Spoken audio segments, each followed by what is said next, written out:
cell phones, that would be amazing. Also, yeah, just turn off your cell phones. And the Intercultural Center and Associated Student Productions is proud to present Bobby Seale.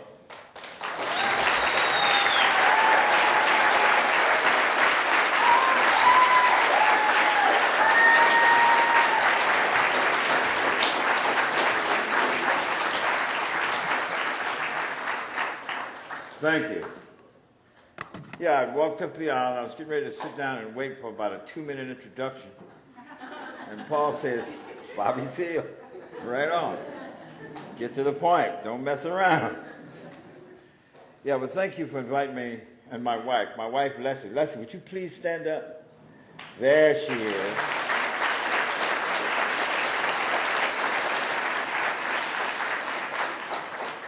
My wife, Leslie, and I here.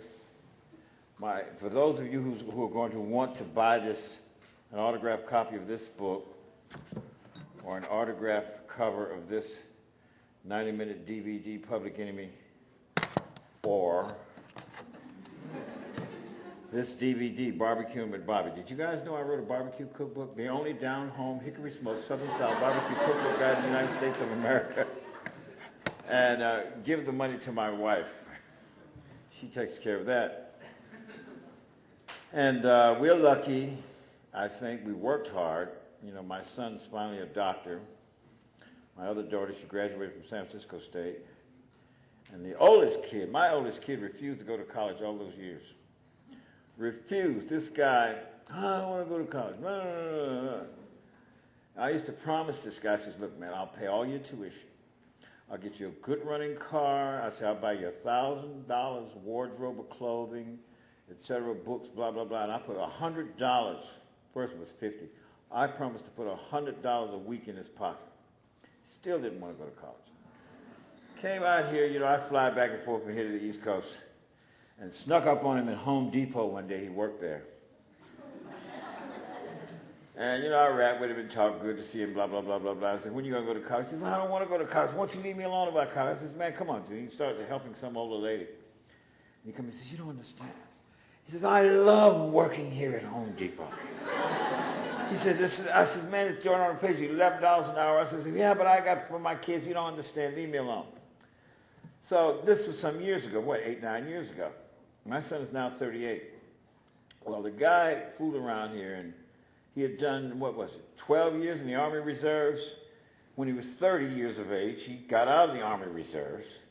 And then 3 years ago, he decided to get back in the Army Reserve because he was working down here at Chiron Technologies, a biotech place where the animal rights people are always blowing up with smoke bombs and stuff. So he's working down there, and he's got these 3 kids, blah, blah, blah, and I'm only making $14 an hour, and I got to get to that 22 level, blah, blah, blah. So he re-upped on the basis that if they would put him in military police, he would re-up in the Army Reserves. Now, he does this after 9/11, right? So he's working along there 2 years, doing his weekend warrior crap, coming back, blah, blah, blah, blah. Suddenly, I come home last June, and they ripped him off from his job, put him full-time Army Reserve, put him on status to go to Iraq. I'm wearing a military cap with an M8 tank on it as a protest against the dumb war, on the one hand, and as a support for my son because he's intended to go. I'm trying to get this son of mine to protest this war, and he won't protest it. I call up Congresswoman Barbara Lee. I says, Barbara, come on, you can help. She says, just tell Malik. Malik doesn't want to do that. I says, why don't you want to protest the war? I said, you could still be a military personnel, blah, blah, blah. And he says, look, man, he says, Dad, he said, I'm making $3,500 a month now. If I go to Iraq or Afghanistan, I'll be doing $5,500. My child support's only $1,000. He said, that automatically goes in. And I got $4,000 left. He said, I put $500 in my pocket. He says, I stay over there a year and a half. I have enough to get me a foreclosure house. Don't you know how high property is here? This is my son. I said, man, look, I'm the big-time protester against the Vietnam War. He won't do it. But anyway, he's good. He's still a good young man. I want to talk to you and rap to you about the history of the 1960s protest movement era, as that involved, of course, my organization, the Black Panther Party, its history, and where we are today and where we need to be going in the future. If you went to my website or you punched it up, bobbyseale.com, blah, blah, blah, something on the, I got 2 damn index pages that come up from one internet service provider and another, but you would see me talking about the need for a future world of cooperational humanism, where we got to go in the future. But that history of the 1960s protest movement was probably one of the most profound periods of history in the United States of America. For recent contemporary times, it was. It was just that. A lot of young people hear about it, etc., may see films about it, etc. In fact, Public Enemy is about it. It's about 4 Black Panther Party members, myself, Kathleen Cleaver, who was the wife of Eldridge Cleaver, Minister of Information of the Black Panther Party. Kathleen Cleaver was also a member of the Central Committee of our Black Panther Party leadership in the very early days of the organization. Jamal Joseph, a young man who put 10 years in prison behind the Black Panther Party, and now is a top-priced screenwriter. He works with HBO and some other people down in Hollywood. And Nile Rodgers. Nile Rodgers is the musician. 10, 11, maybe 12 platinum albums. 1980s period. He wrote We Are Family. Nile Rodgers produced Madonna's first album. Nile Rodgers wrote the complete, musical score to Eddie Murphy's film Coming to America. So Nile Rodgers is a member of the Black Panther Party. It's a then and now documentary, 90-minute, featuring myself and others. We tried to go to the streets and go to places other than the talking head and mix it with a lot of old film footage about the 1960s protest movement, us and the Black Panther Party. The Black Panther Party was an organization that evolved, and quickly, before you knew it, we were being called hoodlums and thugs by the politicians. Ronald Reagan was the governor of California at the time, this great state here, and he was the first one to call us hoodlums and thugs, walking up and down the streets with guns. And why were we walking down the streets with guns? And why was it that we weren't nonviolent, directly nonviolent, as people used to accuse us of not being, like Dr. Martin Luther King and others? Actually, we believed in the right to free, peaceful protests. And we believe in the right to protecting people's rights to the peaceful protest. In fact, what it was that caused us to choose the guns was, in fact, the vicious brutalization of peaceful protesters. Remember, Huey P. Newton was in law school. By the time we created the Black Panther Party, Huey had completed 2 years in law school. And in our first days of evolving in that period, I mean, Huey was adamant about the law. I mean, the First Amendment of the Constitution of the United States of America to Huey P. Newton was just that the First Amendment guaranteed the people the right to peacefully assemble and to peacefully redress their grievances. Therefore, Huey would say, a Bull Corner or any other governor or any other politician who would send policemen down to brutalize the heads of peaceful protesters, particularly and specifically those who declared themselves to be peaceful, or in effect violating, as Huey used to say, the law of the land, which is the Constitution of the United States of America, particularly and specifically the First Amendment. So we were about defending that constitutional, democratic, civil, human right. Now, a lot of people got the misunderstanding from the establishment press, from the politicians, and especially and particularly these a lot of what a lot of politicians had to say. When you get into the year of 1968, we started the Black Panther Party in 1966. 2 years later, in 1968, my organization began to swell. I mean, really, it grew rapidly, so rapidly.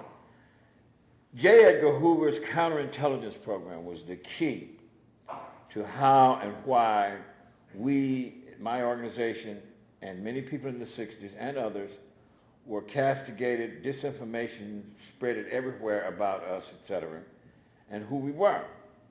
Right down to the point, the notion that we were hoodlums, we were thugs, etc. Even our programs, like the Free Breakfast for Children program, was considered a threat to the internal security of America, according to J. Edgar Hoover back in those days.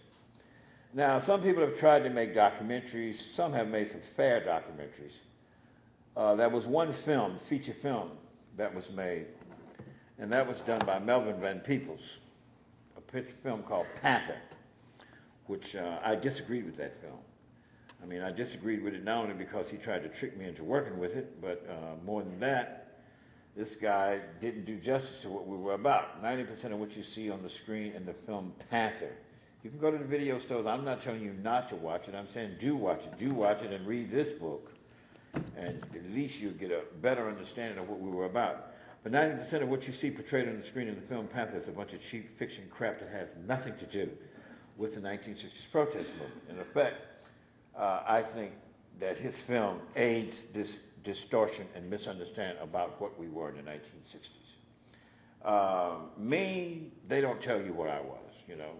They don't tell you that J. Edgar Hoover, the counterintelligence program, nor politicians or others are going to tell you that Huey did 2 years in law school by the time we created the Black Panther Party. They're not going to tell you that I was raised a carpenter and a builder, and by the time I was 18, I was a top-flight architect, that I did 4 years United States Air Force structural repair high-performance aircraft, that I worked in the Gemini missile program, Kaiser Aerospace Electronics, electromagnetic black field, black light non-destruct testing on all engine frames. They don't tell you that I was in a high-tech world and that I love this high-tech engineering world.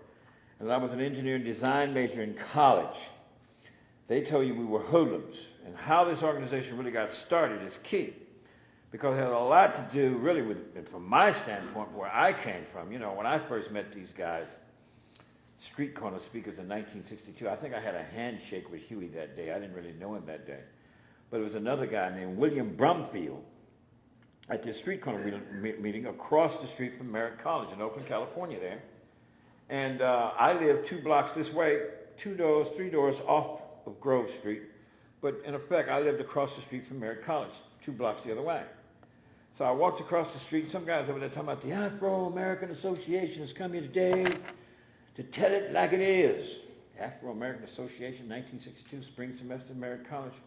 I had never heard the phrasing Afro-American. You have to understand the history and the development, the consciousness development that evolves since that period.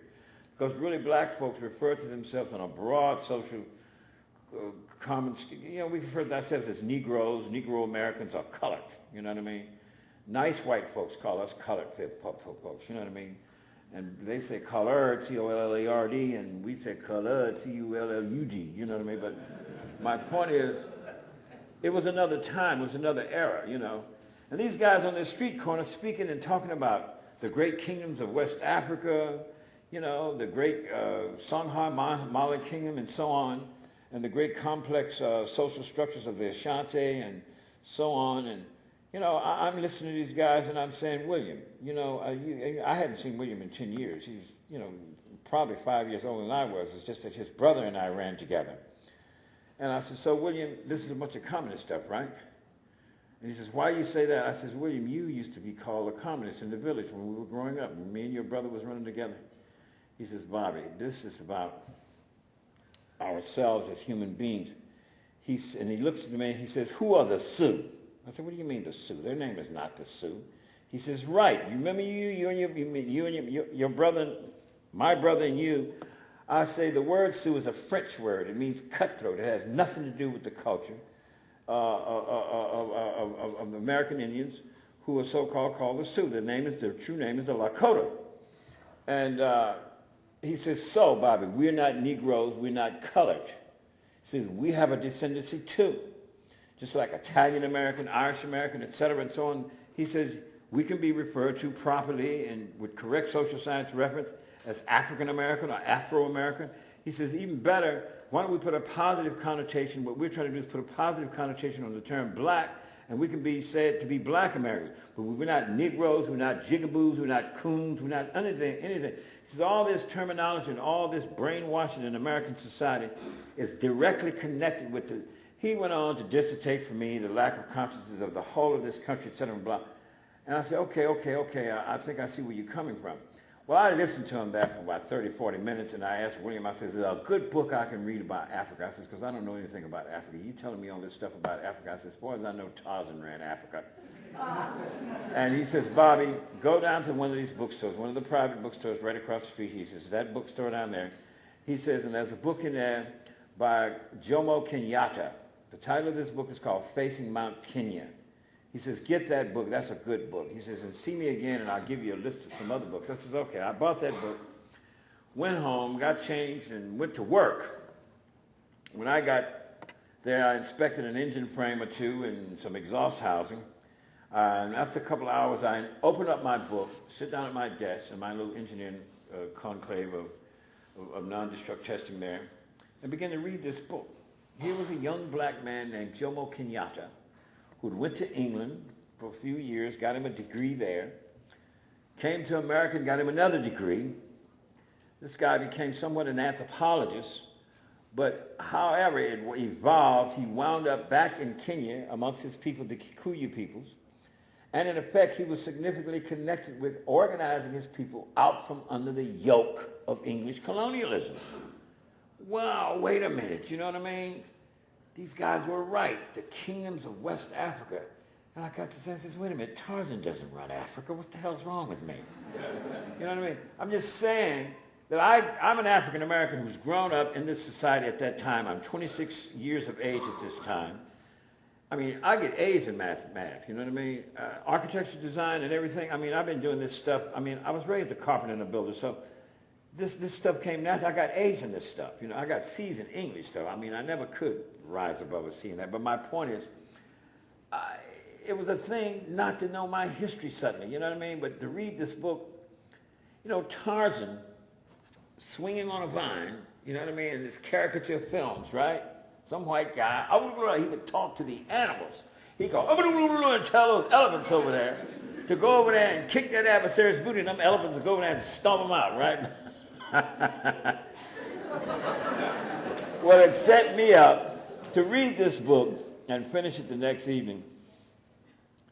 I got off of me. I had to know everything else. The next thing I know, I'm reading W.E.B. Du Bois's Black Reconstruction. I'm trying to pick up other materials. I'm reading Dr. Herbert Apthacker's documentation of 250 slave revolts from the year 1800 to 1857. This is significant because he was talking about, he says, what I'm documenting here as a slave revolt involved 10 or more slaves. He said that was a hell of a lot more rebellion going on with people, less numbers in forms of rebellion. He says, but this documentation here would let one know that blacks were not docile. They did not sit on their butts. They fought their butts off during the period of slavery. It's just that this history had been repressed. And this stuff is blowing my mind. Next thing I know, I'm digesting Marvel J. Herscovitz's work, Myth of the Negro Past. This guy dissertated a whole work dealing with dispelling all the absurd myths surrounding black people, black Americans, the so-called Negro, etc., and so on. I mean, it blew my mind. I mean, to a point that at one point in his particular work, Marvel J. Herscovitz's work, A Myth of the Negro Past, he made reference to a Dr. Lorenzo Dow Turner, an African-American who was a PhD, who had published a work in 1949 dealing with surviving Africanisms in black language in the United States of America. This guy had done 12 years of field research to produce this work that he published in 1949. I mean, this is 1962 that I'm getting a hold of this material.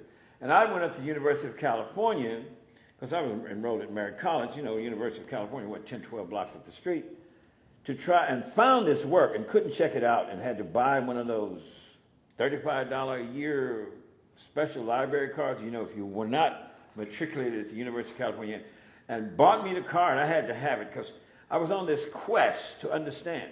I couldn't have found from Dr. Lorenzo Dow Turner's work, Surviving Africans of Black American and the Gullah Dialects, that there were no T-H-E-R-A-R rolling R sounds in the West African languages. Then I began to understand why there were certain idiomatic expressions in the way I pronounced certain words, why I was hearing all my life and never took time to focus in on a lot of things.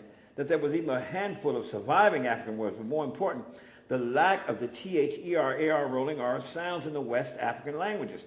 What Dr. Lorenzo Dow Turner was pointing out was, he says that black folks, Americans, black Americans, all these years, by and large, through the history of slavery and all those generations there, and thereafter had been denied access to formal education. So what in effect happened is that if you had been taken a slave through the slave trade, wound up through the islands, and disconnected from anybody in your particular ethnic group of Africa, where you might, ethnic language that you came from, he says, and you're forced to learn, say, in English, he says you're going to tend to drop your T-H-E-R-A-R roll R sounds because there were none in your languages originally. He says a young 12-year-old conditioned not to use E-R-T-H sounds is going to say this rather than saying this, dat rather than that, those rather than those, mo rather than more, yo rather than your, flow rather than floor, do rather than door. This, that, them, yo, mo, and fo. Now, to me, what was happening here for me as a young man, 26 years old, as part of my quest, was I was learning something from a research standpoint about me as a whole human being. In other words, I was not backwards, I was not stupid, I was not derogatory, I was not a nigger or nigra or none of that. I was just a human being who had evolved in this social structure in a way that here I was, a person who, after the United States Air Force and through the United States Air Force, I always struggled with my high-tech language, to master my high-tech language on the one hand. But I was quasi-bilingual in the sense that in everyday language, I understood my general African-American community. You know, hey, brother, let me have some more of that wine over there. You know, hey, brother, there's no T-H-E-R sound. I mean, really, what bruh come, hey, bruh. Some dude in the black community, he's dropping both the B-R-O-T-H-E-R, he brother, he dropped all of that. Hey, bro, what's happening, man? You know what I mean? So, let me have some more of that wine over there. You know what I mean? Not that wine over there. I mean, this was telling me something. In other words, it gave me empirical research immediately, block, because I'm running around and I'm listening. I'm listening to everybody. You know what I mean? I'm digesting so much material. I mean, besides the other material, I'm really, with Leroy Jones's Blues People, he makes reference to a blues song. It blew my mind, you know. And I remember that song in the early 1950s when I was a teenager. It was one of the top 10 rhythm and blues songs. And part of the lyrics went, sprinkle goober dust all around your bed, doo-doo-doo-doo, wake up one of these mornings and find your own self dead, doo-doo-doo-doo. Now, sprinkle goober dust all around your bed, wake up one of these mornings and find your own self dead, has a direct connection, and most African-American people do not know it, did not know the significant connection between that line of lyrics. Had to do with also a surviving African word that Dr. Renzo Dow Turner had pointed out, that the word goobers or goobers, even today when you see the box that says goobers, it's a surviving African word. It means nuts, to eat. Its etymology comes from a lot of the ethnic groups in Angola and the Congo and those areas there, but it means this is a surviving African, Nuguba and Guba. In my cookbook, Barbecuing with Bobby Seale, I detail this lack of the T-H-E-R sound and that fact about goobers. But my point is, this is the stuff that was making me see my own humanism beyond all the derogatory racist whatever that went on that caused you to be brainwashed or misunderstand what you were about as a human being. And that's what this early period was about. I mean, I was in and out of different organizations, the Afro-American Study Group, the Afro-American Association. I was in there about 2 months and got out of their group. And then the other group, and then we changed that group from Afro-American Study Group, got changed to RAM, Revolutionary Action Movement, and this kind of stuff. But it was a period of research. It was a period of my early beginning involvement. Still working at Kaiser Aerospace Electronics. I was still there. And then finally, as 63 rolled around, and I focused suddenly, you know, when I heard about Nelson Mandela on trial in South Africa. And of course, I mean, I homed in and hooked up with some group, and next thing I know, we're signing petitions to free Nelson Mandela, and also petitions that we would send to the United Nations group, a committee of United Nations people to end apartheid in South Africa. Protest, my first placard-carrying protest was right in front of the South African consulate in San Francisco. They have these extension offices from the United Nations and their consulate offices in various cities around there. Well, San Francisco had one, and we would protest over there. And they would arrest us and then let us go 2 hours later and tell us, and then we'd go back the next day. But that was my first placard-carrying days, 1963, protesting the sentence of Nelson Mandela in prison. And it was a period of my growth and development, because also who came to town? Martin Luther King came to town. I ran to see him at the Oakland Auditorium. Martin Luther King, and you know, I wasn't a church-going kid, you know what I mean? Most reverends, after my experience as a young man, could not get me, you couldn't get me to go to church unless you was talking something real, you know what I mean? You have to be real with me, you know what I mean? all this burning in hell and fire and brimstone. I had no time for that, you know what I mean? But there I was to hear Martin Luther King, and Martin Luther King was telling it real. I mean, I got inspired by his whole speech, but one particular part of his speech there, he says, we're going to boycott these companies who refuse to hire Negro people and who refuse to hire any people of color. And he went on to speak about how he was going to boycott various department stores, etc. And then he got on the bread companies. And we're going to boycott Langendorf bread and Kilpatrick's bread. We're going to boycott Wonder Bread Company. And we want to boycott them so profoundly and so consistently, we want to make Wonder Bread wonder where the money went. Well, when that man said that, 7,000 people in the open auditorium, and I'm one of those 7,000, hit the floor giving a standing ovation. So Martin Luther King probably was the first broad African-American leader who inspired me, along with Nelson Mandela and him being sentencing. And by the end of that year, Malcolm X, 63, is leaving the Nation of Islam. And I'm really homing in on Malcolm X with his new organization, not so much his Islam religion, as his organization, the OAAU, which he said was a secular organization. It's not about a religion here, it's about us getting some unity in the African-American community. So that's where I'm at that period. I quit my job at the end of that year when John F. Kennedy was killed and decided I wanted to work in my grassroots community. And that's what I did. I just quit this job. You know, I wasn't married or anything, you know, but when you go home, you know, mama and you got that damn good job, that engineering department, and you quit it. What is wrong with you? Are you out of your damn mind? My God, I had to work in the grassroots community. I wasn't married or anything, and that's what I did. And the next thing I know, working with some other students, some young white and black conscious students, we got together and we created the North Richmond Tutorial Program. I mean, we wrote the proposals, we argued for the money, we got the money matched, etc. We got our boards, etc., and created a whole institution for North Richmond, a poor and low-income community, North Richmond area, and bought the building under the nonprofit entity status. We took 6 people from the community in an 18-month period. We trained them to do our 6 job descriptions. And we had 100 youth, you know, working on minimum wage, of course, but it was a tutorial program where we proved that a 9th grader could tutor a 1st grader, even one who had dropped out, since we had the power to take away his job. If you drop out of school, get back in school, you can have the job, and we proved that he could teach a 1st grader, and 1 + 1 = 2, 2 + 2 = 4. I mean, we had a little problems and stuff in our community, but we put that program together as an institution in the community, showing them how to raise the funds. So the 6 adults who took over the jobs after we was there for 18 to 20 months. I mean, that's the first thing I did, was organizing a program. That's what I love to do, organize real programs, and that was one of the first ones. The next program I was in was over in Oakland, California, the Youth Jobs Program. In fact, I was the community liaison for the North Oakland Neighborhood Service Center, which was up about 4 blocks from my home in that North Oakland community.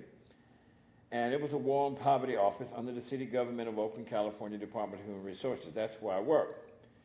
And of course, Malcolm X, boom, later was killed. And that really flipped me, you know. And I hadn't seen my friend Huey in a while. But I found Richard Aoki, a Japanese buddy of mine, who ours, mainly Huey's, because they went to school together. But at Merritt College, Richard Aoki let me know where Huey lived, because I didn't know. I mean, I'd met Huey.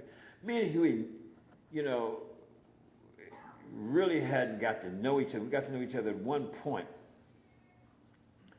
But the real main way we got to know each other was, an anthropology class I had, where my instructor would say, every time she made reference to black folks, she would say Negroid.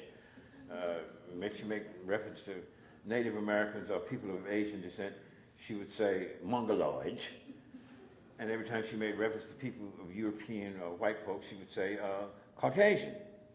And I got pissed off after 2 weeks. I said, I'm tired of this crap. You're sitting up here using this term Negro. What is this? What is this? What the heck does this mean? Is this correct social science reference to black folks?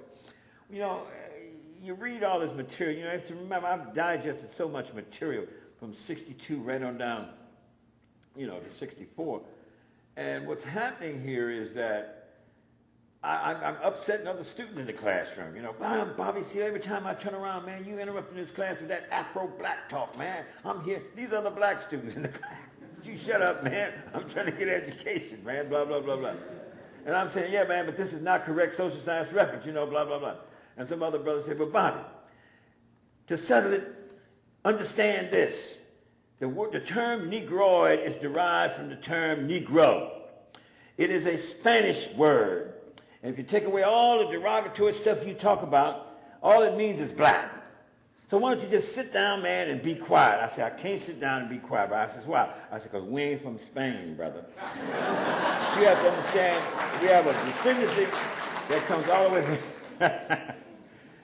So I finally got the instructor. I said, when we come back to class Monday, I would like to at least debate or have a 10 or 15-minute conversation to see if we can come up with, we can do some research over the weekend. If anybody wants to go up to University of California with me at the anthropology library up there, whatever. So they had 26 libraries at the University of California, Berkeley, you know what I mean? You can find anything in the world written or printed, you know? And so she says, okay, Mr. Seale, I'll give you 15 minutes in the next class to discuss this need for correct social science reference. Anyway, I got 5 or 6 people in the classroom, including Huey Newton, you know what I mean, next Monday. So we're arguing. Some sister says, Bobby Seale, I ain't got nothing to do with no Africans. I said, sister, you just dropped every T-H-E-R sound and every other word you just said, so you can't sit up here and say you ain't got nothing to do with it. So finally, Huey Newton gets up in the classroom, and Huey, you know, was always a kind of a nervous guy, you know.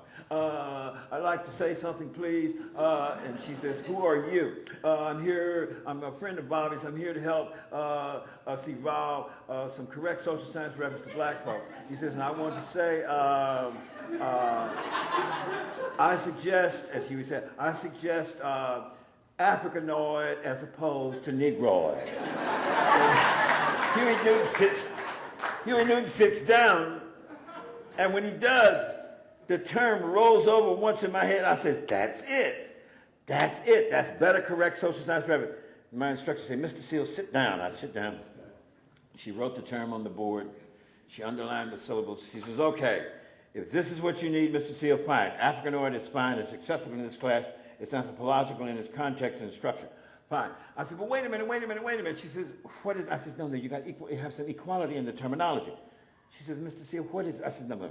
First was Negroid. Okay, now to be Africanoid and Mongoloid. I said, but this is in reference to black folks and Asian people and Native Americans. Now, the white folks is Caucasian. What is it here? Is there supposed to be superior? Oh, we the Noids over here, us people of color. People of color are the Noids, and you're the white folks who are the Caucasian. She says, what? I says, look, to equalize this terminology from now on, Africanoid, Mongoloid, and Caucasoid. So it has some thought in this terminology. That was the day that I bought Huey lunch. You know, Huey saw my big roll of money when we went over to Joe Ethel's Cafe across the street from the college. I said, what you want to eat? What you gonna buy? I said, man, anything you want. 1 burger, 2 burgers, 3 burgers, 5 burgers. Milkshake, pie limo, whatever you want. Come here, sister, come here. Here's a $5 tip for you. I said, and get this man anything he wants. And you said, where you get all that money from? You got a scam or something going on? I said, no, man, I work. He said, well, I told him why I work. Anyway, my point is, that's when Huey and I got to know each other. You know, there's a whole lot of things happened. But more importantly, Malcolm X got killed, and Huey had graduated from merit by 1965. And I couldn't find Huey around the Merritt. I didn't know where Huey lived physically. I didn't even know his address. I'd always seen Huey around Merritt College campus in debates, what have you, etc. They'd even been to my house, because I'm across the street from Merritt College. And so finally, a week later, I got a hold of Richard Aoki to show me where Huey lived. And I got a copy of Frantz Fanon's Wretched of the Earth. I had been reading and digesting Frantz Fanon for a year. You know, you read other materials and you go back to Frantz Fanon, you highlight and you read and you know, digesting Frantz Fanon's work, The Wretched of the Earth specifically I'm talking about, is a rough piece of work. You really got to walk through that material. But I went to Huey's house with a copy, my highlighted copy, And I says, Huey, man, we got to start another organization to kill Malcolm X. And Huey said, well, I don't think it's going to be possible, Bobby. I mean, what are you talking about? Anyway, we got in my old 51 Merc, and I took Huey up to the University of California to do some research, et cetera. And what have you, and his insistence was that we have to have, if we're going to organize an organization, we have to have black folks that know more about their black American history. I said, okay, I know what I'm going to do, because I was already working another job, but I was still, 6 credit hours part-time at Merritt College, even in the evening time sometimes. And so I got Huey to agree that that's what we do. If we can get some black history going with some black students, we can create a new organization. But Huey's going to law school at this time. He's not at Merritt College every day. Anyway, I created the Black History Fact Group. Well, in 2 months of research following the death of Malcolm X and all my access to the libraries of the University of California, Berkeley, we created 4 syllabus, 2 syllabus in Black American Studies, 2 syllabus in African Studies. Very extensive, well-outlined studies, complete bibliography listings, et cetera, and so on. We even synopsized some of the material that we really hung in on. I had about 15 students that met 3 and 4 times a week right at my house around the dining room table, right across the street. And finally, we got a meeting with Dean Cronholm. We had 200 students organized, include 7 or 8 of our white left radical friends with Richard I. Oak and some others, a few people from the Socialist Workers Group, and others, and we got my French anthropology teacher. I guess it was about the 4th anthropology course I was taking at that time. And there I was, and we were arguing with Dean Cronholm, and I called up Huey and left a message with his mother and father to please tell him to come to Merritt College tonight. We got a big meeting to get black history, blah, blah, blah, blah. So Huey walks in late, because we've been arguing with Dean Cronholm, Dean Olson, that we're not going to be able to do this. And Huey walks in, and Dean Olson says, now, Newton, I don't know what you're back here for. You're not a student here anymore. You know that, don't you? And Huey says, well, Dean Olson, you're not a student here either, for that matter. And anyway, we threatened that if he didn't start at least 1 class in September, that we're going to shut this school down, we're going to boycott it, we're going to sit in, roll in, crawl in, and whatever. We want to be in the curriculum. We want black American history in the curriculum. And finally, he promised by the end of the meeting that we'll do this. And then we set dates to meet with him again. Bertram Morrell, a very good friend of mine, who was a student then. I'm just saying, we got it, and we got our first class. Dr. Rodney Carlisle, I'll never forget him. I mean, he was a young guy, just got a PhD in American history, and he called himself trying to teach black American history, and we sit and listened to him for 2 weeks. And we went and got our old syllabus, the same syllabus that we'd written down, and gave them to him. It says, this is what the material that we have to come from. We gave him a synopsis of some material. And he looked at this, he says, wow. So Dr. Rodney Carlisle, he teaches, last I saw him, he was teaching at Rutgers University. My point is, he sit down, and he says, I told him about the whole research I'd done on surviving Africanism in black language. He said, can you do a oral report? I said, yes. He says, give me a written paper and an oral report, and that'll be your grade for the semester. Everybody else can choose one of these. And how many of you people, so I had about 10 people in the class who were actually part of the Black History Fact Group. So all of us would give oral reports, and everybody else would choose reports, et cetera. And that's the way he did it. He said he'd sit down and let us do these oral reports, so he, in effect, learned our history from us as we had understood it and researched it. So I turned the Black History Fact Group after that into the Seoul Students Advisory Council around the issue of the war in Vietnam, particularly blacks fighting in the war in Vietnam.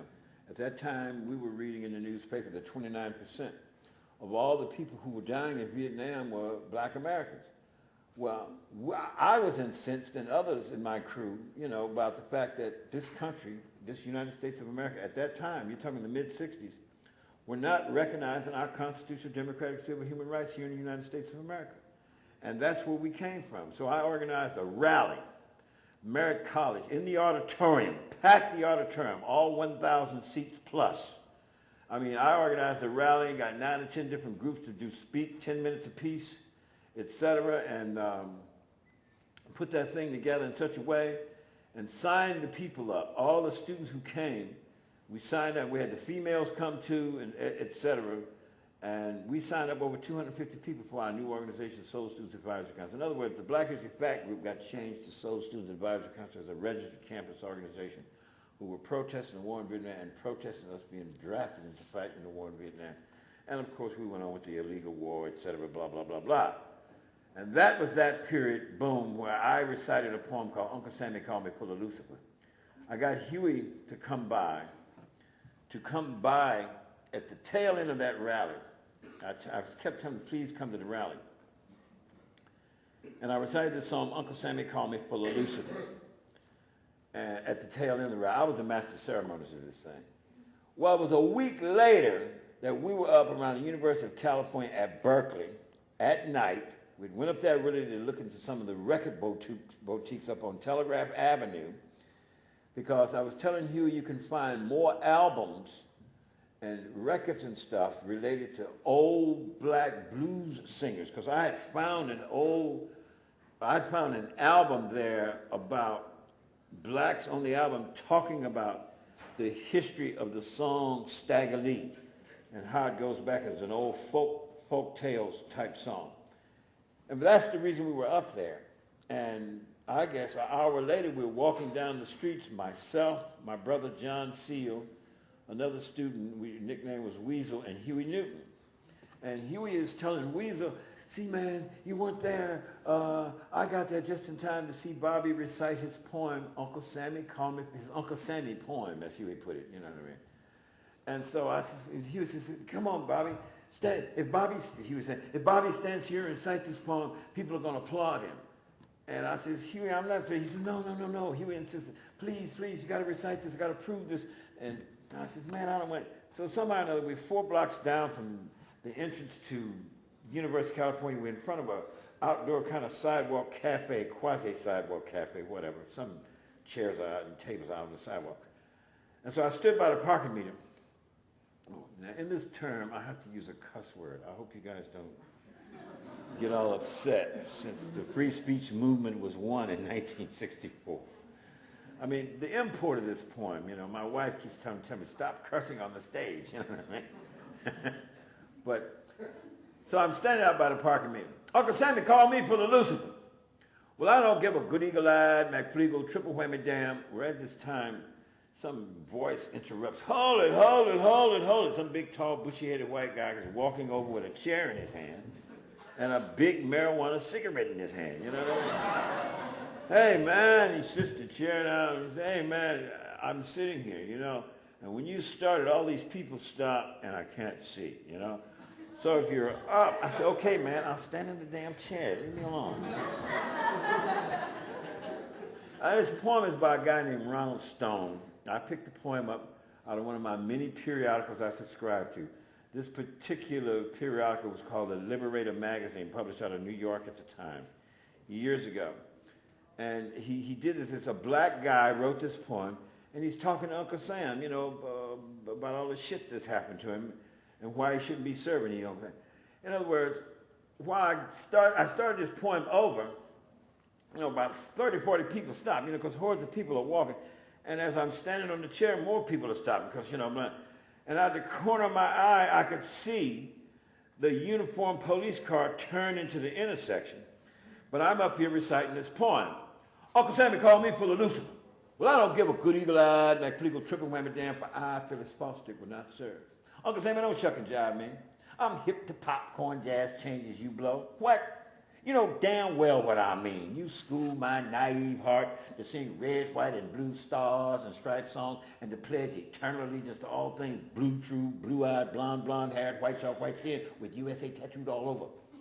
When my soul trusted Uncle Sammy and loved Uncle Sammy, I died in dreams playing war for you, Uncle Sammy.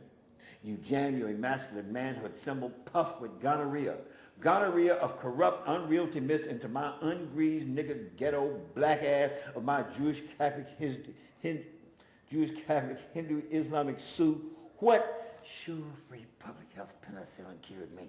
But Uncle Sammy, if you want to stay a freak show strongman God, fuck your motherfucking self. I will not serve.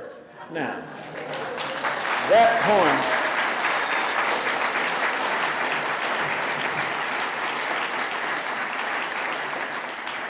that poem really caused a fight with the police.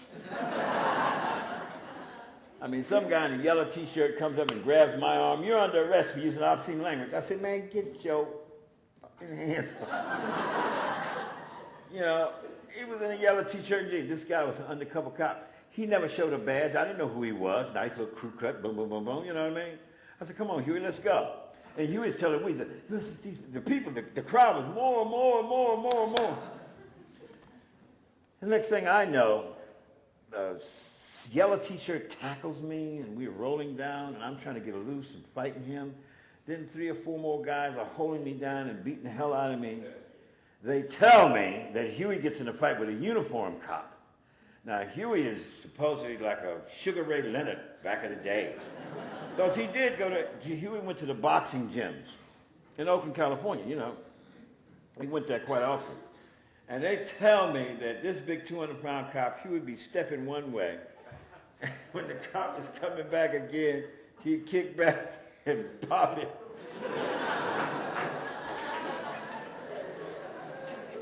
The police officer went for his gun, and Huey was holding him in his gun and hitting the guy. To make a long story short, me and Huey went to jail. Straight to jail. They locked us up. I had to call my wife. She finally got me bailed out early the next morning. I got Huey out the next evening. Wow, you know, it was something else. But that fight led to us creating the Black Panther Party. We went to the courtroom, and of course, Huey being in law school, blah, blah, blah, he's got the penal code with him. He said, they're charging you with assault with a deadly weapon. See, when I got loose from these guys beating me up, I pulled this knife out of my pocket. Now, this old right-wing conservative writer wrote a long time ago that Bobby Seale took out this stiletto switchblade and cut this police officer in the hand. It was a scout knife. You know, a little 2.5-inch blade, 2 and 3/4 inch blade, and another one is a corkscrew, and another one is a can opener, another one is a bottle. That's the kind of knife it was. You know, and anyway, we was charged, me with assault with a deadly weapon on a police officer, Huey with assault on a police officer. Huey is articulating what if we get sentenced, we're going to get 1 to 10 years in prison. This is what's going to happen. And we took a no contest plea. We broke, you know, John George, our lawyer's there, and blah, blah, blah, blah. And so we went on and made our statements, et cetera, and our lawyer talked, et cetera, with the, you know, filing the no contest plea. And the judge gave us 1 year probation. 1 year probation. We didn't have to go to jail. We did not have to go to prison. When we got down on the front steps of the Alameda County Courthouse, I said, Huey, meet me at the War on Poverty office tonight, man. What? I says, man, you and I have been talking about starting a new organization since Malcolm died 1.5 years ago. I said, now we got to start this organization, man. I says, we could have been in prison, man. I says, come on. He said, okay, I'll meet you there. That night, we took our notes that we've been making, and we finished writing the 10-point platform and program of the Black Panther Party. Number 1, we wanted poverty to determine our own destiny, our own community. Number 2, we wanted full employment for our people. Number 3, we wanted decent housing, fit to shelter of human beings. Number 4, we wanted decent education that taught us about our true history and our true selves. Number 5, we wanted an end to the robbing and exploitation of our black community. Number 6, we wanted all black brothers and sisters to be exempt from have to be drafted and to fight in the war in Vietnam, et cetera, blah, blah, blah. This country does not recognize our constitutional rights.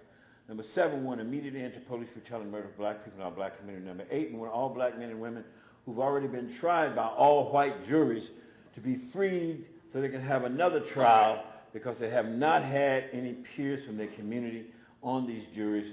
And Huey wrote a ninth one dealing with legal treatment and fair treatment in the courts, et cetera, and so on. 10, we just summed it up with land, bread, housing, education, clothing, justice, and peace. And then we took the first 2 paragraphs of the Declaration of Independence, the founding documentation of the United States of America.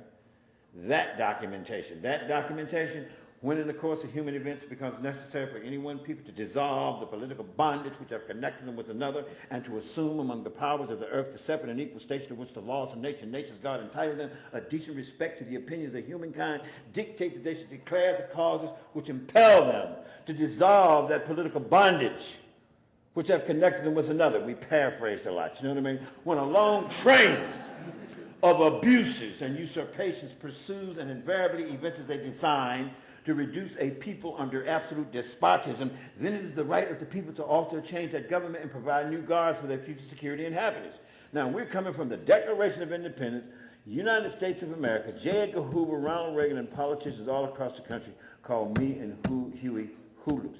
What local hoodlum pushing dope, etc., do you know, go around quoting the first two paragraphs of the Declaration of Independence, voicing constitutional, democratic, civil, human rights as a right for not only yourself, to evolve a concept of all power to all the people, whether you're black, white, blue, red, green, yellow, polka dot. In the final analysis, we knew that our African-American people's human liberation was interconnected, interrelated, intertwined with all other people's human liberation.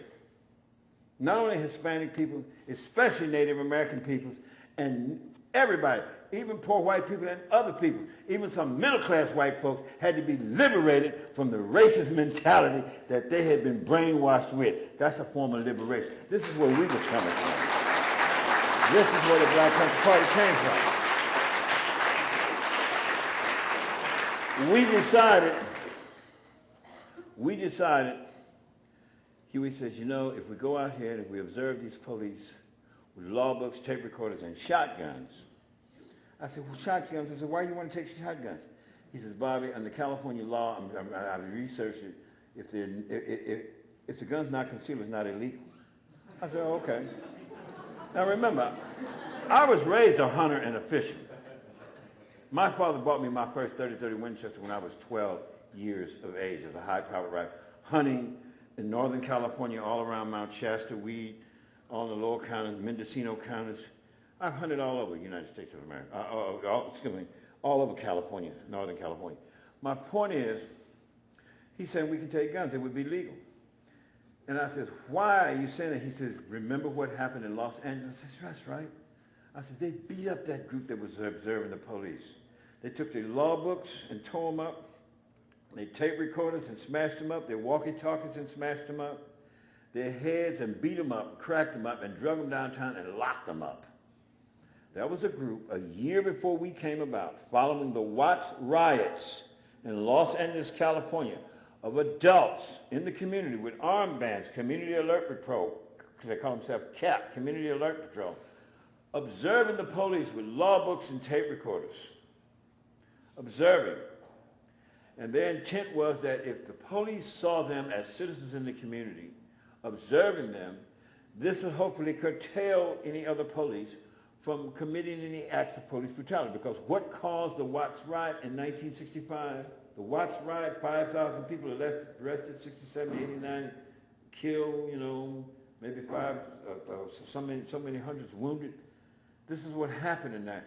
And they did not want to see any more riots. So here we were in Oakland, California, a year later, talking about observing the police with law books, tape recorders, and guns, legal guns, very, very legal guns. Huey had researched everything. I mean, we knew that you could not ride in the car with a live round in the chamber of a rifle or shotgun, fish and game coat research. We knew that you could not point a loaded weapon at a person. Okay, what constituted a loaded weapon? A loaded weapon was constituted under California law as a live round in the chamber of a rifle, shotgun, or a handgun. If you pointed that weapon at a person, even inadvertently, as Huey would articulate in our PE classes, our early PE classes, he said, under California law, it constituted assault with a deadly weapon. So we knew all of this stuff about the guns. In other words, people think we picked up guns for macho reasons. No, this is our import of where we arrived from came from an academic research understanding of where we were at. And why should we pick up guns? To the point, because one, we had participated in one particular march, anti-war march, coming up from University of California down to the Oakland city limits. And in that particular one, the police brutalized the protesters. But on that, I mean, we're hearing about, and I'm researching, and I'm putting scrutiny to all the brutality that's going on against peaceful protesters, as Huey used to say. A peaceful protester has a right, by the First Amendment of the Constitution of the United States, to redress their grievances peacefully. And therefore, here these people come with violence, therefore we would defend ourselves from such violence. So people think that we were against peaceful protests. No, we were not. We were for peaceful protests. What we was about is that we would defend ourselves. But we're going to observe these police, as Huey put it, primarily to capture the imagination of the people. I says, what? He says, capture the imagination of the people. If we're going to organize a political party, he said, that's what we're organizing. We want to capture the imagination of the people. By observing the police with law books, tape recorders, and guns, more and more people would see and respect if we were very organized. And that's what happened. That's what we did. We did the PE classes. I took my money out of my pocket and got that first Black Panther Party office. I painted that sign on the wall, on the front window that says the Black Panther Party for Self-Defense, because our first name, full title name of the Black Panther Party was the Black Panther Party for Self-Defense. It was a year and a half later we dropped the self-defense because too many people was confusing us with being a paramilitary organization. We didn't want to be confused that way. We wanted people to understand that we were a political organization, that ultimately we would run for political office, that ultimately we would articulate and try to run for political office and articulate to the community, raise the consciousness. And if we could run for these political offices, we could get a majority of seats even on the city council areas of progressive people. We could change a lot of the racist legislation. We could shift a lot of the racist policies. This is what our objective was of creating the Black Panther Party in the first place as a political party, a grassroots community political party. So that's where we came from. And writing the 10-point program and why we went to patrol and observe the police. We were legal. We were so damn legal, it took 7 months for the California state legislature to make a law specifically against us carrying our legal guns. They were legal. I mean, we walked up and some cop says, "You have no right to observe me." He told Huey, Huey says, no, such and such California State Supreme Court ruling states that every citizen has the right to stand and observe a police officer carrying out their duty along this stand a reasonable distance away. Reasonable distance in that particular route was constituted as 8 to 10 feet. I'm standing approximately 20 feet from you, and we'll observe you whether you like it or not. That, you have to imagine 40 or 50 black folks then gathered around. What they doing? What's that in their hand? It's nighttime, you know what I mean? Somebody has them sticks or something in their hand. I said, man, there ain't no damn sticks, them guns, man. Guns? Man, I'm getting out of here. Huey says, no, nobody leave. Everybody please stay here. We researched the law. We know we have a right to observe these police who've been brutalized, now people, so everybody turn around.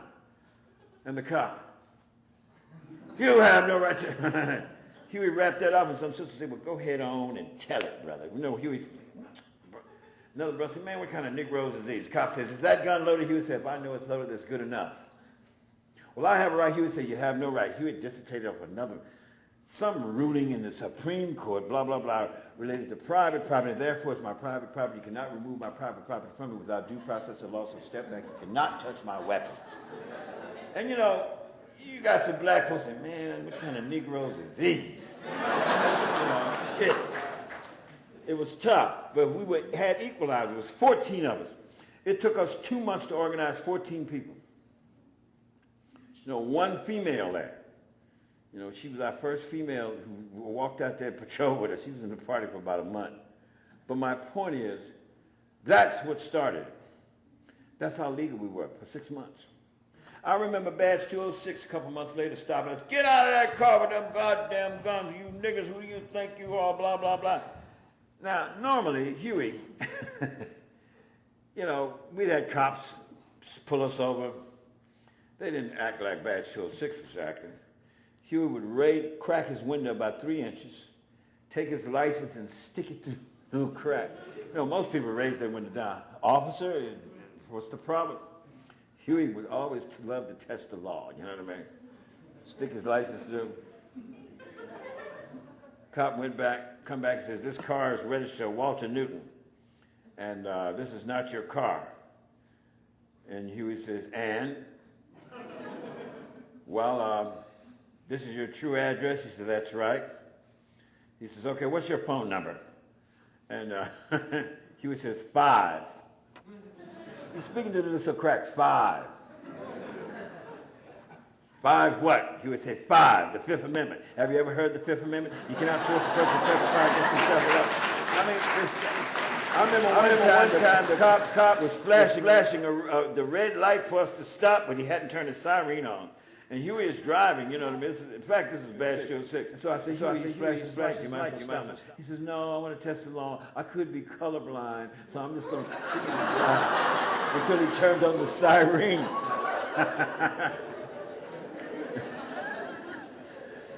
my point is Huey loved the Texas law. But I led that delegation 6 months later to the California State Legislature. State Assemblyman Mulford had put a bill through to stop us from carrying loaded weapons. We carried loaded weapons up and down the street. We didn't get in any shootouts. See, that's what people don't understand. The first year of the Black Panther Party, there were no shootouts. We knew more law than the average policeman. We just knew it. You know, we could articulate it. And the guns became our equalizer. And our guns were loaded. They were definitely loaded. I never went to the streets without a loaded gun. It's just that we did not violate those simple laws of pointing weapons at people and stuff like that. I mean, we taught people how to hold those weapons.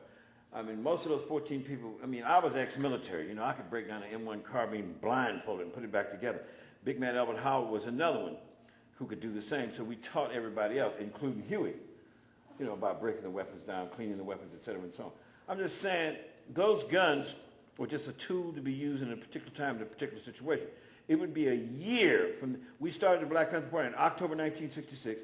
Late October 1966 was the first shootout, and that was between Huey and Officer Fry, in which Officer Fry was killed and Officer Haynes was shot 8 times. Of course, there was other people on the scene in that situation because Huey was shot right through the side. That prompted, with Huey in jail, first-degree murder, he's going to be charged, blah, blah, blah. And then they let me out of jail. I was in jail for 6 months for disturbing the peace at the California State Legislature. It's a misdemeanor, you know what I mean? I had to do 6 months in jail, so I did 6 months in jail. Frantz Fanon said that you real true revolutionaries, your ass is going to jail in the process. You know what I'm trying to get? My point is, by the time when I come out of jail, I reorganized and restructured the party. And the rules of the Black Panther Party, Huey and I originally wrote 10 rules of the Black Panther Party. With Huey in jail, and then Martin Luther King getting killed, and the growth of the party getting ready to happening real fast, I increased the rules from 10 rules to 26 rules. 26 rules of the Black Panther Party. I'm saying that was the rapid growth of the party. Martin Luther King had more to do. Martin Luther King's death. I mean, a lot of people started saying, I want to join the Black Panther Party. But the real flood came from the college students all across the United States of America. When exams were over in May, my organization was flooded. And I reposed somebody. I said, why are you joining the party? Well, they killed Brother Martin Luther King. I figured I'm going to come down here and work with you guys. Chapters and branches sprung up everywhere. I mean, we already had a Seattle chapter of the Black Panther Party. That was the first chapter outside of the state of California. And we had other branches, and we had the Southern California chapter with Apprentice, Bunchy Carter, and others running that track. So up and down the West Coast, we might have had 400 members before Martin Luther King was murdered. After Martin Luther King was murdered, in a matter of 7 months, I had 5,000 members in the Black Panther Party and 49 chapters and branches throughout the United States of America, traveling to every one of these chapters. Each chapter had to create a free breakfast children program or a free health clinic program to hold their franchise to be a member of the Black Panther Party. I had a guy named Charles Brunson out of Sacramento, California, calls up and says, this is Charles Brunson from Sacramento, California, chapter of the Black Panther Party. I says, we don't have a chapter of the Black Panther Party in Sacramento. Well, yes, we do, brother. I got 70, 80 people up here. I said, well, you have a free breakfast for children program? He says, no. I said, if you come down here to talk, I said, no. I said, bring your people down here, yourself, whoever, and we'll talk to you down here. So he came down to Oakland. I was over at the house. He says, Chairman, they called me up. You better get over here. And some guy down here marching people all over the street. I went and jumped in the station wagon and drove around the corner, and what? Half the streets blocked off. Well, Charles Brunson is ex-military. But he left flank, hoop. Forward, hoop. Troops, halt. Right, hey. I mean, the whole caboodle. I'm ex-military. I knew what he was doing, you know what I mean? So I'm walking up with my hair all matted. I got a big 357 Magnum on the back of my hook. You know, and I'm walking up, and he runs up to me, marches. Chairman Bobby Hutton, Charles Brunson, Sacramento chapter of the Black Panther Party, reporting his order. Sir! I say, hey, brother. I whispered in his ear. I said, look, man, why don't you dismiss your troops? Oh, no, Chairman. I told him you're going to inspect them, man. Well, the significant thing about these troops, There was about 7 males. It's about 70 of them. The rest of them were women. Every last one of them were females in skirts, black stockings, black shoes, blue scarves, black berets. If you didn't have a leather jacket, you had a bush jacket. And he had them, the short ones in the front and the tall ones in the rear. I said, all right, man, go ahead, man. Dress them up. Right place, dress right, dress, open rank, dress right, tinge, hut. My God, I had to walk there and inspect all these sisters, and they were some good-looking sisters. And then I told them to dismiss them, etc. Tell you about young folks, because half these people you organized out of the college in Sacramento. I told them, I said, look, man, you start either a free breakfast program, doesn't have to be big, start a clinic or a sickle cell anemia testing program connected with some doctors, etc. in your community. One of the two, within the next 2 weeks or a month. I says, and let me know, and I'll be up here to inspect you guys and check you guys out. And we'll authorize you as a full-fledged chapter of the Black Panther Party. In 2 weeks, they had both programs. Young folks did stuff. We had no government money doing this stuff. I'm telling you, I went to every chapter and every branch. I talked to them the demographics. I called them in retreats and also went to their chapters. Of course, one of the ways we had income was me speaking at colleges, those $2,000, $3,000, $4,000, and $3,000 speaking fees and stuff like this here. But to do that, to have those, we had free health clinics all across this country in 49 chapters and branches, free preventative medical health care clinics. In a 5-year period with our sickle cell anemia testing program, which is an extension of the free health clinic, the Black Panther Party, in association with a lot of other doctors and other medical institutions and frameworks, we tested over 1 million black folks in the United States of America, and for the first of a history in that short a time was ever done. The Free Breakfast for Children program by 1969 had spread all the way across this country, beyond the Black Panther Party. And we're talking about feeding 250,000 kids every day free breakfast. I mean, it took a few senators and a few politicians, even old Willie Brown used to support this thing. They put a bill in right here in the state of California. Ronald Reagan vetoed $5 million for all schools for free breakfast for all kids in all schools in the state of California. Ronnie Reagan vetoes $4.5 million of it. Both houses overrode his veto and put the whole damn $5 million in. Guess who got on national television? Who gets on national television? J. Edgar Hoover. The Black Panthers Breakfast for Children program is a threat to the internal security of America. The Black Panthers Breakfast program is communist-inspired, blah, blah, blah, blah. The year of 1969, every Black Panther Party office in this country was attacked by police. You have to be able to read the Freedom of Information Act documents to see the plans that they made to attack every office, particularly in the year of 1969. By the end of the year 1969, we had 28 dead Black Panther Party members, at least 3 of them killed by suspicious means, and we find out that we had provocateur agents and other people in our organization.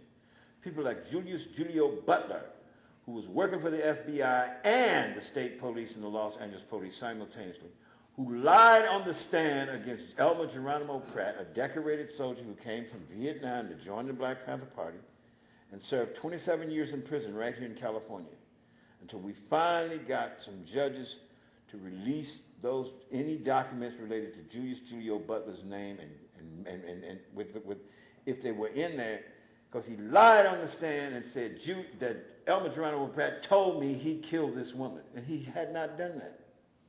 I mean, for him to say that, and then Johnny Cochran was his lawyer back in 1971, 72, when this trial went down, grilled Julius Julio Butler. Aren't you a provocateur agent working for the FBI? No, I'm not. No. So he lied on the stand. A couple of young white female jurors who convicted Elmer Geronimo Pratt, when they heard and found out 3 years before they got on the bandwagon to help get Geronimo Pratt out, because there they were duped by some prosecution, etc. But I mean, the Freedom of Information Act document shows these guys set up every planned attack on us. I mean, more evidence for what? The shootouts were caused by the police and the power structure and the politicians ordering their police to do so. Now, did you ever ask yourself the question, why suddenly all the shootouts stopped? They suddenly stopped. They stopped after the Senate investigation hearing. Senator Church and Senator Kennedy headed up that Senate investigation hearing on the FBI's concerted attempt to smash our organization. And what led to them doing that? A couple of things. One, they finally was coming up after they attacked the Chicago office finally at that end of that year, December the 4th, 1969. 2 days later, December the 6th, they attacked the LA office. That LA office, that shootout lasted almost 5 hours down there. Till finally we got the pressure put on, telling people to let the Black Panthers surrender. There had been a surrender flag stuck out since 7 o'clock that morning. And the news at noon had a zoom camera on the roof, zooming down several blocks to show the surrender flag. And the first thing out of the newsman's mouth said the Black Panthers have been trying to surrender since early this morning, and the police refused to let them surrender. And that was the pressure. Plus our networking. All of our Hollywood friends, black and white, all across the money. All the progressive politicians and other progressive people. We had a very good network. The United Committee to Combat Fascism had 10,000 of our white left radical buddies in that organization extension framework of the Black Panther Party. And we network all across the country with that group, along with the 5,000 Black Panther Party members. And that put the pressure on to let those 16 Black Panther Party members surrender out of that Los Angeles office after that nearly 5-hour shootout situation. I'm just saying, then we exposed the attack, the planned attack on the national headquarters in Berkeley, California, right near the Oakland-Berkeley city limit line. That particular plan, which has been going on for a couple of months, luck has it that a young white policeman on the Berkeley Police Department had been hearing this and had overheard and had walked in at one time and observed and realized that what these guys were doing were getting ready to attack the Berkeley office. They had expected so many dead, how to come in and shoot up through the ceilings into the upstairs and stuff. They expected 15 or more dead, so many wounded, etc. All this stuff was specified and drawn out plans of our building, the Black Panther Party headquarters. That young white policeman said, screw it, and lost his job, stole those plans and gave them to our lawyer. We gave them to the press. You can go and find this, the plans of them to attack our office in the press. Then the mayor of Seattle told the police, the FBI, I want you out of town, leave our police department alone. You're not attacking the Seattle chapter of the Black Panther Party. That all led to the Senate investigation hearing. And that's why they put him on the hot seat for a week, to stop running around here, jumping on. There were never, after that Senate investigation, there were never any more shootouts with the Black Panther Party and the police in this country. Never again. So you look at the evidence real hard and see what happened here. We were a young political revolutionary organization. Yeah, we cussed out of pocket, cussed a politician out backwards, forward, sideways, and cat-a-corner. I knew how to do it, you know what I mean? But my point is, really it was the programs. People saw where we were coming from. We ran for political office. We put our names on the ballot. We worked in coalition with the Peace and Freedom Party. We worked in coalition with 39 different organizational groups, all the progressive white left radical organizations, young brown berets, young Hispanic organizations, and the young Puerto Ricans, the Young Lords organization, AIM, American Indian Movement. We were coalesced with that organization and others. I'm just saying this is what happened, you know what I mean? In terms of where we were at. When we said all power to all the people, we meant everybody. My identification and relation with and understanding and sensitivity to the history of how Native American people were slaughtered and screwed over in this country. Whenever I see a new casino coming up, I clap my hands. I really do. I clap my hands because we're gamblers anyway, right? This country is loaded with being gamblers. And I'm saying that for no other reason to set some economic that goes to the Native Americans for everything that's been ripped off and stolen from them. If they could just get a foothold in a positive, progressive level, even beyond the casino gambling, we're going to have that. You know what I mean? That, in terms of the anthropological evolutionary process, I applaud, because when I identified with Sitting Bull, when I identified with Chief Gall, when I identified with Crazy Horse and the 8 ethnic groups that made up the Lakota peoples, back in those days, that was very, very important to me in terms of laying a foundation to make that leap to a broader understanding of what coalition politics was about. how all people's human liberation, ethnic groups of peoples of human liberation are interconnected, interrelated. And today we live in an overdeveloped, high-tech, fast-paced, computerized, scientific, technological social order. That's what we live in. We're not even living in the 60s. I mean, in the 60s, you know, we might have had 500 or 600 or maybe 1,000 or more underground newspapers, you know, outside the establishment press, you know what I mean? That was articulating, critiquing everything was going down wrong, everything from the war, civil rights, and all the other kind of issues, et cetera, women's rights, and so on, blah, blah, blah. My point, though, is that we didn't have this technology we have today. And I think what we're looking at is not just, you know, the many problems we still have here in America, the degrees of racism that continues to exist in America, you know. But even at that, we're not living in the 60s, and some things did change. I mean, the police brutality I knew about in the 1960s, 50s, and 60s, it was 50 times worse than any police brutality you hear about today. 50 times worse. And I'm talking about 99 and 2/3% of all the idiots and racists who kill and are murdered people of color or what have you, etc., and or shot and killed young white protesters for standing up for constitutional rights. I mean, these bastards didn't go to prison. You know, they didn't go to prison. There was no courtroom. So today, we got 70-80% of them going to trial now. You know what I mean? And we don't win all of them in terms of constitutional, democratic, civil, human rights. We don't win all of them. But that's important. But we cannot, you know, I had some friends, I remember in the 1960s, you know, when I was running for mayor of Oakland, no, Bobby, man, we've dropped out, man. We dropped out of the system. Some of my white left radical hippie friends up around University of California, we ain't got nothing to do with the system. Another black dude, I ain't got nothing to do with the system, and the system ain't got nothing to do with me, and the police brutalized him about a month later, you know what I mean? I said, the system got something to do with you, brother. You cannot drop out of something that's oppressing you. How are you going to drop out of something that's got its boot on your head? Whether it's that direct grassroots community oppression or whether it's that vicious, avaricious exploitation, that's the boot on your head. You see what I'm getting at? So I was telling you have to work to change all the negative aspects about corporate monopoly capitalism. You got to change the policy, change the legislation, blah, blah, blah, blah, blah. No, man, we dropped out, man. I said, you can't drop out. Oh, yes, we had. I said, okay, if you think your ass can drop out, I want you to take your butt down to Cape Kennedy down there. I want you to hijack one of them rockets. I want you to do a real commando team hijacking, take your rockets and take your people, go all the way to the moon, set up house up there, and I'm willing to bet you that Tricky Dick Nixon, the president of the United States of America, will send some troops up there and bring your ass back. There ain't no such goddamn thing as dropping out. Oh, you talking about dropping out the solar system, you know what I mean, man? Give me a break.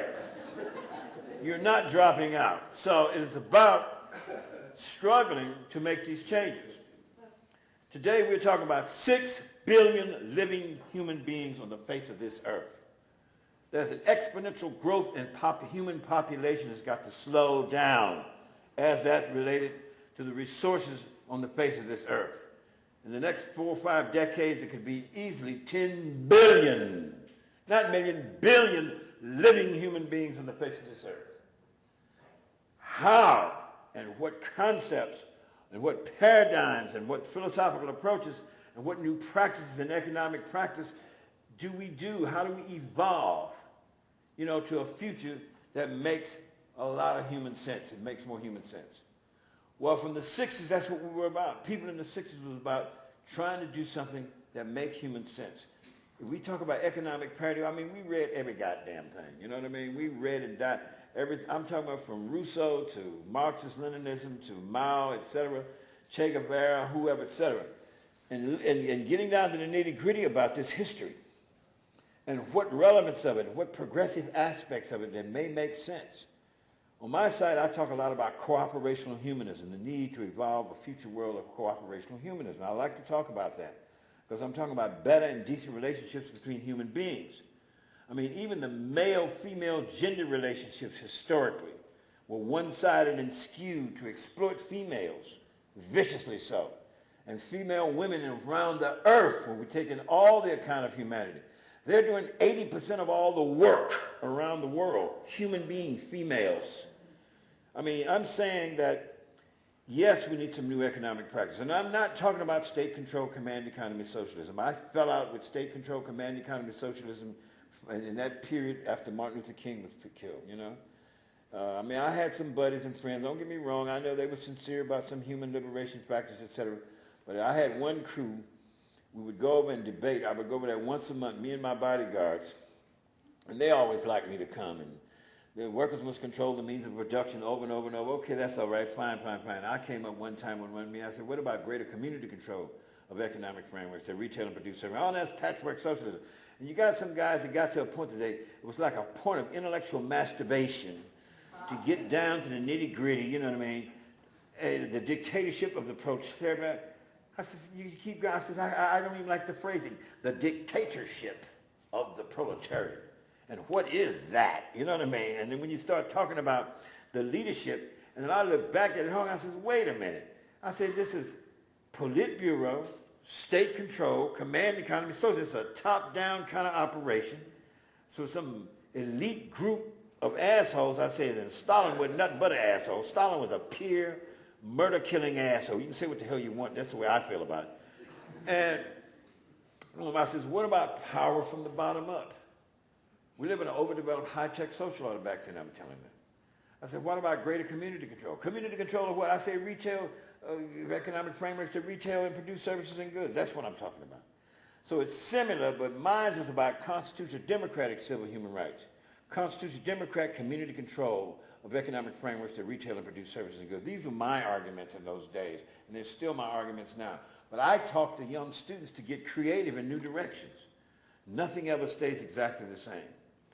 In my days, in my organization, you could not come in there with a bunch of mythical stuff. Every once in a while, you got some guys coming in there, okay, assalamu alaikum, peace be unto you, those are good phrases, etc. But don't come here with your religious myths. You know what I mean? You come into my organization, things are going to be based on good, proven, scientific, evidentiary fact in my organization. 2, I teach you dialectics, to use and apply dialectical principles, not to go around in some doctrinary way. In other words, I remember Huey, my friend, he was always quite precise. And one day he was trying to teach about dialectics, the application of dialectical principles. And Huey had a need to be precise. Brothers and sisters, if we could first agree upon with the dialectical principle that quantitative increase or quantitative decrease causes a qualitative leap or change, I think then we can move forward together. Well, Huey would lose half the room. I mean, half the room is college students, too. What am I talking about, man? Me, I was just a different person. I was a stand-up comedian. I was a stage actor. I was a jazz drummer and a whole lot of things. So I did another thing with the same principle. I would come in and write it on the board. Quantitative increase, and I put that in italics and underline it. Quantitative decrease, and I put decrease right under increase in italics and underline it, causes a qualitative leap or change. Underline qualitative, underline quantitative. Then come in like a preacher. Brothers and sisters, we're going to get down to the nitty-gritty, and we ain't going to miss no nicks or no grits. Y'all with me now? Y'all with me now? Today, we're going to understand the application of the principle quantitative increase and quantitative decrease. I say causes a qualitative leap or change. Now, increase and decrease is about, in dialectics, it's about an argument. I say dialectics is nothing but that. So whether it's addition or subtraction, in all mathematics, you're going to find addition and subtraction. Increase, decrease. Well, Brother Seale, what about multiplication? Ain't nothing but a fast way of adding. Division ain't nothing but another form of subtraction. Oh, all mathematics in its basic function and basic form and its basic operations is based on increase, decrease, addition and subtraction. You know, so I'm telling them, party members, I said the increased amount of times that you give sickle cell anemia tests, increased amount of times that you can sell the Black Panther Party newspaper to a group of people that you all sell them to every week. I said you discuss this with the people. In a year's time, you're decreasing the apathy and increasing the consciousness, etc. So this is the concept.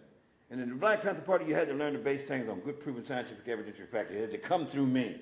because I was your head political education teacher anyway, even though we had a minister of education and deputy minister of education and community committee leadership, etc. But this was the concept, trying to evolve something on the grassroots level with those programs, unifying people around real programs, tangible programs, stuff that they could get something out of.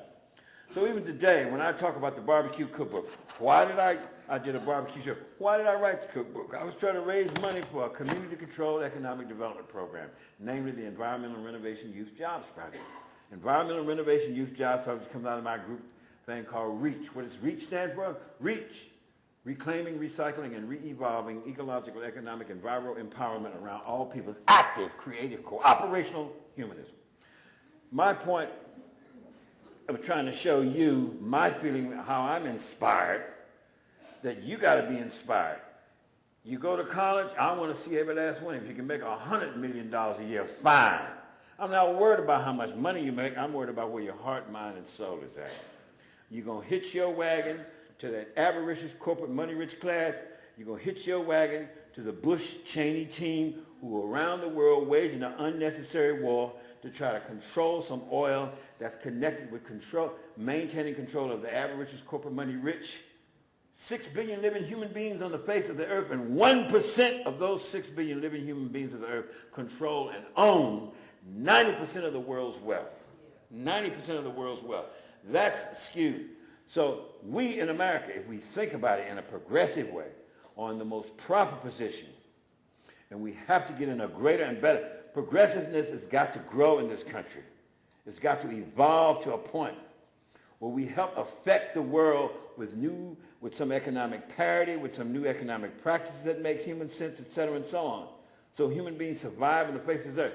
This communications technology that we have today, I mean, wow, you know what I mean? Everything.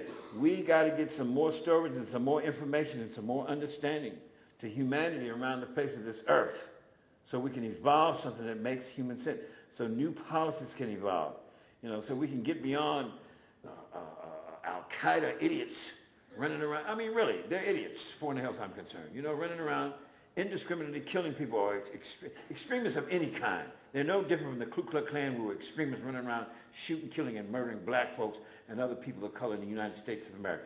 Those were the terrorists.